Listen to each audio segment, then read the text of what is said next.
Hello guys, क्या हाल चाल। Guys, हम सब वेट कर रहे हैं कि कोई नोटिफिकेशन आउट हो। और काफ़ी डिले हो रहा है। जेकेएसएसबी और जेकेपीएससी दोनों की तरफ से काफ़ी डिले हो रहा है। और आप भी जानते हैं कि काफ़ी रीशफलिंग चल रही है, चेयरमैन्स रिटायर हो रहे हैं और भी कई सारी प्रॉब्लम्स हैं। तो इन सब के बीच अभी आप जानते हैं कि गवर्नमेंट ने एक नोटिफिकेशन इशू किया था। और उन्होंने ये बोला था कि जो भी पोस्ट जो 31 अगस्त 2019 से पहले की नोटिफिकेशंस हैं वो उन्होंने विड्रा कर दी थी। और उन्होंने ये बोला था कि 31 अगस्त 2019 के पहले जो भी नोटिफिकेशंस हैं वो विड्रा की जाएंगी, क्योंकि 2019 के बाद रूल्स चेंज हो गए हैं। और जितनी भी रिक्रूटमेंट प्रोसेस थे, चाहे वो लिटिगेशन स्टेज पे हो, चाहे वो रिज़ल्ट के स्टेज पे हो, किसी भी स्टेज में हो, वो सारी की सारी विड्रा कर दी गई थी। और अब ये बोला गया था कि उनकी एक नई नोटिफिकेशन इशू की जाएगी, एक नए नए सिरे से उनकी रिक्रूटमेंट प्रोसेस की जाएगी। लेकिन मैं अभी स्टेट लाइन न्यूज़ पे एक मैंने न्यूज़ देखी, और उस न्यूज़ में जो असिस्टेंट इंफॉर्मेशन ऑफिसर्स की रिक्रूटमेंट प्रोसेस थी उस पे भी स्टे लगा हुआ था। और जब गवर्नमेंट ने ये नोटिफिकेशन रिलीज़ की कि जो 2019 के पहले जितने भी नोटिफिकेशंस या एग्ज़ामिनेशन प्रोसेस हैं उनको विड्रॉ कर दिया जाए और उनकी नई नोटिफिकेशन रिलीज़ की जाए।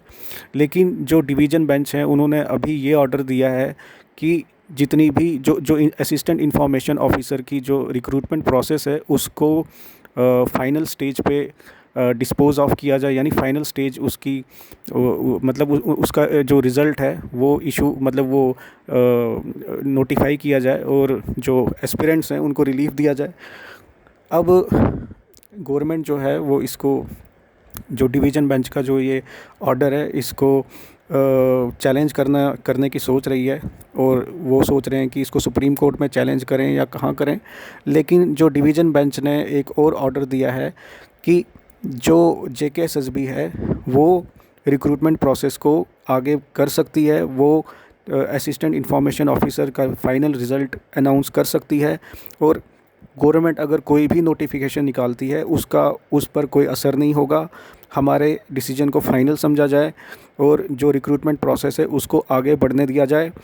और कहीं ना कहीं ये एक झटका है गवर्नमेंट के लिए, क्योंकि उन्होंने कहा था कि जो भी फाइनल स्टेज पे जितने भी एग्ज़ाम है, चाहे वो फाइनल स्टेज पे ही क्यों ना हो या चाहे किसी की लिटिगेशन ही क्यों ना हो, वो सब विड्रॉ कर दिए जाएंगे। लेकिन यहाँ पे जो ये ऑर्डर दिया गया है डिवीज़न बेंच के द्वारा, डिवीज़न बेंच ने ये साफ साफ कह दिया है कि अब और डिले नहीं किया जाएगा। 2 हफ्तों के अंदर जेकेएसएसबी को असिस्टेंट इंफॉर्मेशन ऑफिसर की recruitment process finally dispose of कर देनी होगी, रिज़ल्ट अनाउंस कर देना होगा और पटिशनर्स के हक़ में फ़ैसला देना होगा, यानी पटिशनर्स जो एस्पिरेंट्स हैं।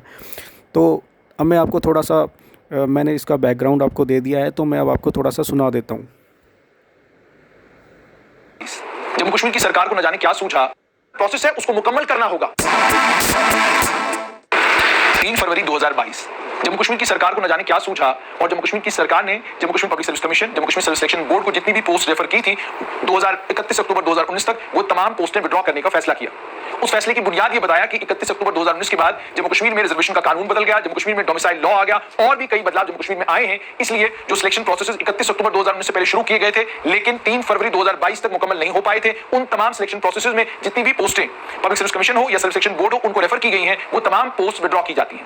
ये पोस्ट जिस समय विड्रॉ हुई उस समय में मैंने ये कहा था कि कई मामले ऐसे हैं जो कोर्ट में हैं, कई मामले ऐसे हैं जिन मामलों में कोर्ट ने डायरेक्शंस दी हुई हैं सख्ती के साथ। जम्मू कश्मीर की सरकार को यह कहा है कि जो हुक्मनामा हमारा है इस पर फौरन आप अमल दरामद करें।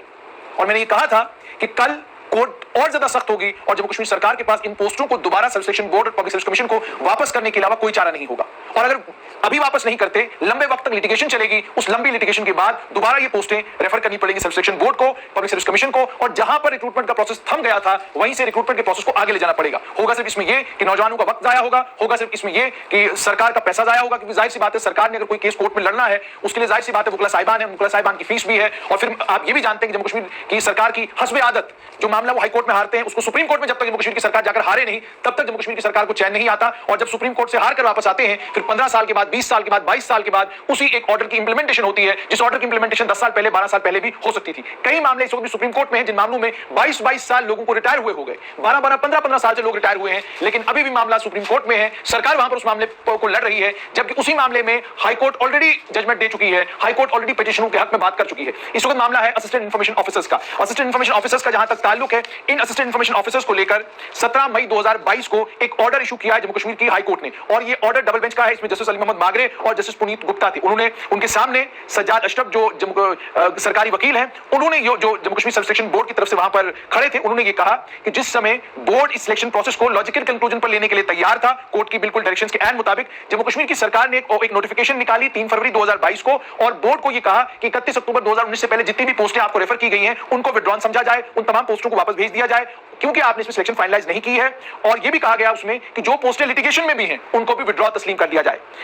इसलिए बोर्ड ने आगे ये कहा कि इस जजमेंट को इंप्लीमेंट करने के लिए बोर्ड ने जनरल जीएडी को लिखा कि आप बोर्ड को इजाजत दें ताकि वो असिस्टेंट इन्फॉर्मेशन ऑफिसर की सिलेक्शन को मुकम्मल करे।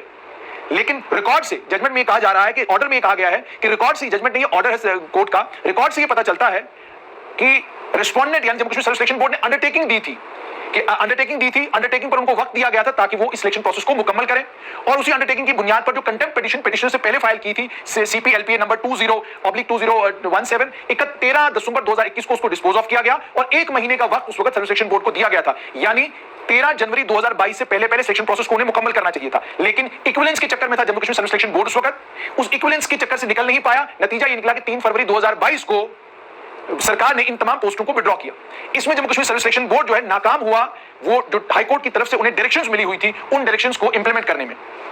अब इसी जो पिटिशनर हैं, यानी जो लोग असिस्टेंट इन्फॉर्मेशन ऑफिसर के इम्तिहान में शामिल हुए हैं, उन बच्चों की तरफ से जो वकील साहब थे, उन्होंने ये कहा कि अब और ज्यादा delay Jammu Kashmir service selection board को नहीं करना चाहिए। डिवीजन बेंच ने ऑलरेडी एक जजमेंट दे दी है, और उसके बाद जो एसएलपी फाइल की थी सुप्रीम कोर्ट में जम्मू कश्मीर की सरकार ने, वो भी वहां पर डिसमिस हो चुकी है। और दूसरा उन्होंने ये भी कहा कि अगर कोई सरकार की तरफ से आदेशनामा निकलता है, वो कोर्ट की जजमेंट के ऊपर नहीं है। कोर्ट ने जो जजमेंट दे दिया, उस जजमेंट को इंप्लीमेंट करने का काम Jammu Kashmir service selection board को और जम्मू कश्मीर की सरकार को करना चाहिए था। इस पर डिवीजन बेंच ने कहा कि हम 2 हफ्ते का वक्त chairman Jammu Kashmir service selection board को देते हैं कि आप फौरन इसका सिलेक्शन प्रोसेस मुकम्मल करें। और यह भी कहा गया है कि जो कोर्ट की जजमेंट है, उसको आप इस बुनियाद पर इंप्लीमेंट ना करने की अगर कोशिश करेंगे, क्योंकि सरकार ने कुछ डायरेक्शंस पास की हैं, तो हम आपको ये बताना चाहते हैं, बोर्ड रिकमेंडेशन दे सकता है, डिवीजन बेंच के ऑर्डर को उसे फाइनल मानना होगा, और डिवीजन बेंच का जो ऑर्डर है, इस पर सरकार की नोटिफिकेशन का कोई असर नहीं होगा। अब बताइए, कोर्ट ने साफ कर दिया Jammu Kashmir service selection board को कि आप 2 हफ्ते के अंदर अंदर आपको असिस्टेंट इन्फॉर्मेशन ऑफिसर की जो रिक्रूटमेंट प्रोसेस है, उसको मुकम्मल करना होगा। आपके बाध्य नहीं आएगी जम्मू कश्मीर सरकार की वो नोटिफिकेशन, जिस नोटिफिकेशन के जरिए सरकार ने पोस्ट विड्रॉ की थी। और अब सुनने में आ रहा है कि अभी भी सरकार असमंजस की स्थिति में है। जीएडी सोच विचार करने में लगा हुआ है कि इस डिवीजन बेंच की जजमेंट को कहां पर अब हम लोग चैलेंज करें, सुप्रीम कोर्ट में चैलेंज दोबारा से किया जाए, इस पर सोच विचार चल रहा है। जरा सोचिए कि सरकार जहां पैसा बचा सकती है और कोर्ट की इन डायरेक्शंस को मानकर इन बच्चों को रिलीफ दे सकती है, वहीं पर सरकार को सोचने में इतना वक्त क्यों लग रहा है। Jammu Kashmir service selection board को 13 जनवरी 2022 तक जो रिकमेंडेशन करनी थी, वो 3 फरवरी 2022 तक नहीं हुई। जहां Jammu Kashmir service selection board की भी नाकामी है, वो इक्विवेलेंस के मामले को खत्म नहीं कर पाए, इक्विवेलेंस के मामले को मंतकी अंजाम तक नहीं पहुंचा पाए। वहां पर जम्मू कश्मीर सरकार को भी ये समझना होगा कि आप जितना ज्यादा वक्त इन लिटिगेशनों में जाया करते हैं, उसका नतीजा ये निकलता है कि लंबे वक्त तक लिटिगेशन चलती है। बाद में ज्यादातर मामलों में जो जजमेंट हाईकोर्ट के जज साहिबान ने दी होती है, उसी जजमेंट को आप होल्ड करते हैं सुप्रीम कोर्ट के जज साहिबान। बहुत सारे मामले मेरे पास हैं, मैं आपसे तो शेयर भी कर सकता हूं, लेकिन इस वक्त इतना नहीं है। अब उम्मीद और तवक्को है कि जम्मू कश्मीर की सरकार हाईकोर्ट की इन एक्सप्रेस डायरेक्शंस को का पालन करेगी और असिस्टेंट इन्फॉर्मेशन ऑफिसर के इम्तिहान में जो बच्चे बैठे हैं, उन्हें रिलीफ देगी। और दूसरा ये 3 फरवरी 2022 को जम्मू कश्मीर की सरकार ने जो ऑर्डर निकाला, इस ऑर्डर के तहत उन्होंने बहुत सारी पोस्टें विड्रॉ की हैं। ये पहला झटका है जम्मू कश्मीर की सरकार को। सरकार को चाहिए कि इस चीज को ध्यान में रखते हुए कि जो रिक्रूटमेंट का प्रोसेस लगभग मुकम्मल हो चुका है और जहां रिजल्ट निकालना बाकी है, उस रिक्रूटमेंट के प्रोसेस को खत्म न किया जाए, उन पोस्ट को विड्रॉ न किया जाए। और जो रिक्रूटमेंट का प्रोसेस शुरू ही नहीं हुआ, जिस रिक्रूटमेंट के प्रोसेस में पहला फेज भी नहीं हुआ, उस रिक्रूटमेंट के प्रोसेस को अगर सरकार आज खत्म भी करती है और नया एक प्रोसेस शुरू करती है पुराने बच्चों को उसमें मौका देकर, तो समझा भी जा सकता है। लेकिन जो रिक्रूटमेंट का प्रोसेस सिर्फ नतीजे के इंतजार की वजह से विड्रॉ किया जा रहा है, वो किसी की समझ में नहीं आ रहा। उम्मीद। तो गाइस, आपने देखा कि क्या सब चल रहा है और किस तरह से चीज़ें जो हैं वो डिले हो रही हैं। जो एस्पिरेंट्स हैं वो एक उम्मीद लगा कर बैठे हैं कि जेकेएसएसबी और गवर्नमेंट जो है जल्द ही एक रिक्रूटमेंट प्रोसेस शुरू करेगी और जो पोस्ट विड्रॉ की गई हैं उनका एक नया नोटिफिकेशन जारी होगा और बच्चों को उन एग्ज़ाम्स में बैठने का मौका मिलेगा। लेकिन यहाँ पे कहानी कुछ और ही चल रही है। अब जो असिस्टेंट इंफॉर्मेशन ऑफिसर्स का जो ये केस है, मान लीजिए अब तो यहाँ पे डिवीज़न बेंच ने ये भी बोल दिया है कि आपको ये प्रोसेस 2 हफ्ते के अंदर अंदर ख़त्म करना होगा और अगर गवर्नमेंट कोई नोटिफिकेशन निकालती है तो उस नोटिफिकेशन का इस रिक्रूटमेंट प्रोसेस पे कोई असर नहीं होगा। और जितने भी एग्ज़ाम्स जो कि अपनी फ़ाइनल स्टेज पे थे, जिनमें कि पीएलओ डीएलओ यानी पब्लिक लॉ ऑफिसर और डिस्ट्रिक्ट लिटिगेशन ऑफिसर का भी एग्ज़ाम आता है और कई एस्पिरेंट्स मुझसे पूछते रहते हैं कि उसका नोटिफिकेशन कब इशू होगा, तो वो भी इनकी रडार पे है और शायद हो सकता है कि इसी वजह से ये सारे डिले हो रहे हों, क्योंकि गवर्नमेंट खुद एक असमंजस की स्थिति में है कि अब क्या किया जाए, इस प्रोसेस को आगे बढ़ने दिया जाए, क्योंकि अब जो है हाई कोर्ट की सीधा एक डायरेक्शन है और अगर गवर्नमेंट और अगर जेकेएसएसबी कोई नई नोटिफिकेशन निकालती है उन एग्ज़ाम्स की जो अब फाइनल स्टेज पर थे, जैसे कि पीएलओ डीएलओ हैं, तो हो सकता है कि जो एग्रीड कैंडिडेट्स होंगे या जिन्होंने एग्ज़ाम दिए होंगे वो जाकर पटिशन फाइल कर दें कि भाई जब उनका एग्ज़ाम का फाइनल रिज़ल्ट हो गया, जब उनका प्रोसेस आपने स्मूथली कंडक्ट होने दिया, तो फिर इस पे क्यों आपने स्टे लगाया है, इसका क्यों आप नए सिरे से नोटिफिकेशन निकाल रहे हो। तो गाइज़ यहाँ पे काफ़ी ज़्यादा एक कन्फ्यूजन की स्थिति उत्पन्न हो रही है और समझ नहीं आ रहा है कि आगे अब क्या प्रोसेस होगा और किस तरह से गवर्नमेंट जो है वो इस चीज़ को आगे कंडक्ट करेगी। लेकिन अभी फ़िलहाल तो काफ़ी चीज़ें जो है वो समझ के बाहर हैं कि चल क्या रहा है। और जैसा कि आपने देखा कि अब ये जो ये नोटिफिकेशन इशू हुई थी और पोस्ट विड्रॉ हुई थी, अब इन पे भी एक डिलेमा बना हुआ है गवर्नमेंट का और जेकेएसएसबी का। उन्हें समझ नहीं आ रहा है कि अब आगे क्या किया जाए। तो गाइज़ अब मैं तो यहाँ पे इतना ही कह सकता हूँ कि मुझे नहीं लगता कि अभी ये नोटिफिकेशन इशू करने वाले हैं। और जो भी ये पीएलओ डीएलओ के जो मुझे पूछ रहे थे कि कब नोटिफिकेशन इशू होगी, तो मामला आपके सामने, सिचुएशन आपके सामने, चीज़ें आपके सामने, और आप खुद हिसाब लगा सकते हैं कि चीज़ें किधर जा रही हैं, किधर को जा रही हैं। और इसीलिए शायद ये सारा अभी जो डेट्स वगैरह भी इन्होंने जो एग्ज़ाम्स होने थे शायद इसलिए विड्रॉ कर दिए हैं वो डेट्स, क्योंकि अभी इनका अंदर से कुछ सिस्टम हिला हुआ है, ऐसा मुझे लग रहा है। तो गाइज़ आप अपने कमेंट्स दे सकते हैं कि इसमें आगे क्या हो सकता है और क्या गवर्नमेंट या जेकेएसएसबी स्टेप्स ले सकती है। Thank you.